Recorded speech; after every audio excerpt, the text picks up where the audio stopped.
صلی اللہ علیہ وسلم۔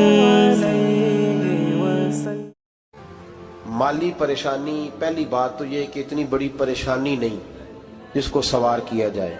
آیت پڑھوں گا قرآن پاک کی، اور میرا خیال ہے کہ بہت ساری پریشانیاں تو قرآن مجید کے لفظوں سے دور ہو جائیں گی۔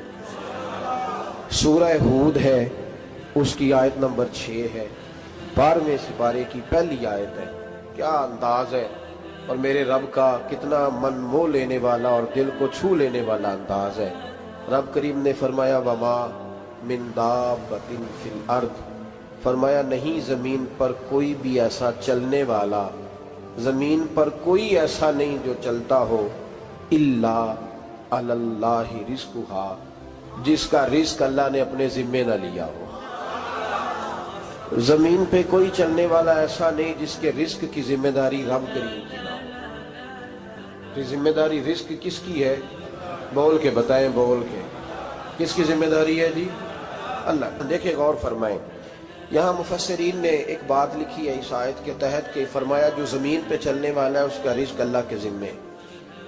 فرماتے ہیں کہ یہ اللہ نے ہماری عقل کے مطابق ہم سے بات کی ہے، ورنہ آسمانوں میں جتنی مخلوق ہے رزق اس کا بھی اللہ کے ذمہ ہی ہے۔ یہاں جو فی الارض کے لفظ ہے زمین پہ، وہ ہمیں سمجھانے کے لیے کہ تم نے تو صرف یہ دنیا دیکھی ہے نا، تو جس کو تم نے دیکھا ہے وہ سب کھاتے اللہ کا دیا ہوا ہی ہے۔ تو جو ہم نے دیکھا تھا رب کریم نے اس کے مطابق ہمیں سمجھا دیا۔ فرمایا کچھ تو تم نے دیکھے ہی نہیں، چلو ان کی تم سے بات نہیں کرتے، پر جو تم نے دیکھے ہیں ان سب کا رزق کس کے ذمے ہے؟ اللہ کے۔ میرے رسول کریم سید عالم صلی اللہ تعالی علیہ وسلم قرآن مجید کی جب ترجمانی کرتے، وضاحت کرتے، تو محبوب پاک صلی اللہ علیہ وسلم بھی کوئی اشکال رہنے نہیں دیتے تھے، کوئی اشکال نہیں رہنے دیتے تھے۔ میرے محبوب کریم علیہ الصلوۃ والسلام نے فرمایا اللہ پہ بھروسہ رکھ کے سویرے نکل جانا رزق کی تلاش میں۔ کس پہ بھروسہ رکھنا ہے؟ نکلنا تمہارے ذمے ہے، یہ نہ کہنا کہ گھر بیٹھوں گا تو یہی آئے گا، نکلنا تمہاری ذمہ داری ہے، جتنی ذمہ داری ہے وہ پوری کرنا۔ اللہ پہ بھروسہ کر کے نکل جانا تمہاری ذمہ داری ہے، رب کا ذمہ ہے تمہیں رزق دینا، وہ ضرور تمہیں رزق پہنچائے گا۔ یا رسول اللہ صلی اللہ علیہ وسلم کس طرح پہنچے گا؟ تو ذرا حضور کے لفظوں کا حسن بھی دیکھیے۔ نبی پاک صلی اللہ علیہ وسلم نے فرمایا جس طرح موت تمہیں ڈھونڈ لیتی ہے نا کہ تم کہاں موجود ہو، جب وقت آتا ہے تو انسان پاکستان میں ہو تب بھی آ جاتا ہے، جدہ میں ہو تب بھی آ جاتا ہے، مکہ میں ہو یا مدینہ طیبہ میں، وقت پھر بھی آ جاتا ہے۔ فرمایا جس طرح موت تم جہاں بھی ہو تم تک پہنچ جاتی ہے نا، اس طرح تمہارا رزق بھی تم جہاں موجود ہوتے ہو اللہ وہاں پہنچا دیتا ہے، پہنچا دیتا ہے۔ تو یا رسول اللہ صلی اللہ علیہ وسلم کس انداز میں؟ تو فرمایا نکل جانا تمہاری ذمہ داری ہے۔ فرمایا سویرے پرندے بھی نکل جاتے ہیں، اور شام کو جب لوٹتے ہیں تو اللہ انہیں پیٹ بھر کے روزی عطا فرماتا ہے، حالانکہ ان کو نہیں پتا ہوتا ہمارا کارخانہ کہاں ہے، ہم نے کہاں جا کے مزدوری کرنی ہے، ان کو نہیں پتا ہوتا کہ ہمارا دفتر کہاں ہے، ہم نے کس آفس میں بیٹھنا ہے، ان کو نہیں پتا ہوتا کہ ہم نے کہاں جا کے مال خریدنا ہے اور کہاں سے ہم نے پھر اس کو دوبارہ بیچنا ہے، انہیں خبر نہیں ہوتی۔ اللہ پہ بھروسہ کر کے نکل جاتے ہیں۔ نکلنا تو تیرے ذمہ ہے کہ نہیں؟ فرمایا وہ تو ڈیوٹی کر، شام کو اللہ جو رب پرندوں کو روزی دیتا ہے وہ تجھے بھی عطا فرمائے گا۔ میں کہتا ہوں سوچ کتنی کمزور ہے اس آدمی کی جو کہتا ہے کیسے ملے گا، کتنی کمزور سوچ ہے۔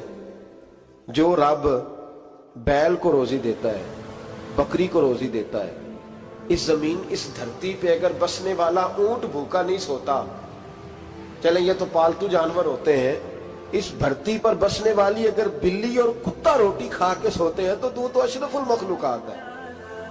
تو نے اپنے ذہن میں کیا ٹینشن پال لیا ہے کہ نہیں آئے گا تو مر جاؤں گا، کیا بنے گا، کس طرح ہوگا؟ تو کیوں اتنا پریشان ہو گیا؟ بھائی مالی پریشانی سب سے زیادہ اس بندے نے اوڑھ لی ہے جس کی توکل کی بات کمزور ہو گئی ہے۔ تو سیدھی توجہ اپنے رب کریم کی جانب رکھ، سیدھی توجہ اللہ کی جانب کر۔ رب فرماتا ہے ذمہ تیرا نہیں، ذمہ میرا ہے۔ لیکن تنخواہ ایک آتی ہے گھر میں، جب ایک بچہ ہوتا ہے تو تب بھی کام چلتا ہے، جب اللہ 2 بچے دے دے پھر بھی اس تنخواہ سے کام